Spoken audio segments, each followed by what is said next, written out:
Job, chapitre 37. Élihu exalte la puissance de Dieu dans la nature.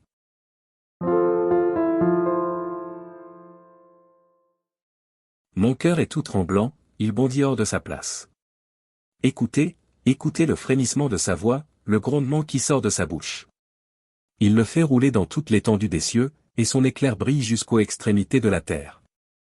Puis éclate un rugissement, il tonne de sa voix majestueuse, il ne retient plus l'éclair, dès que sa voix retentit.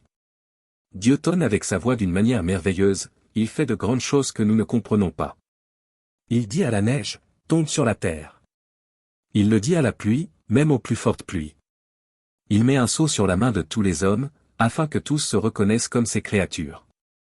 L'animal sauvage se retire dans une caverne, et se couche dans sa tanière. L'ouragan vient du midi, et le froid, des vents du nord.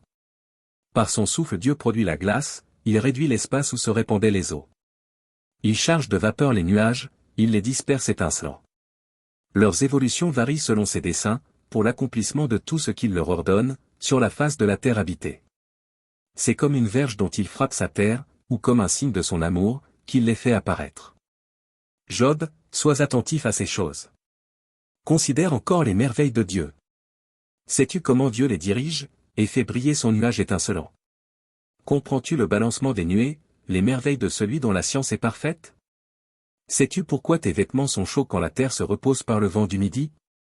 Peux-tu comme lui étendre les cieux, aussi solides qu'un miroir de fonte? Fais-nous connaître ce que nous devons lui dire, nous sommes trop ignorants pour nous adresser à lui.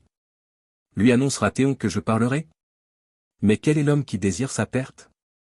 On ne peut fixer le soleil qui resplendit dans les cieux, lorsqu'un vent passe et en ramène la pureté. Le septentrion le rend éclatant comme l'or. Oh! Que la majesté de Dieu est redoutable! Nous ne saurions parvenir jusqu'au Tout-Puissant, grand par la force, par la justice, par le droit souverain, il ne répond pas. C'est pourquoi les hommes doivent le craindre, il ne porte les regards sur aucun sage.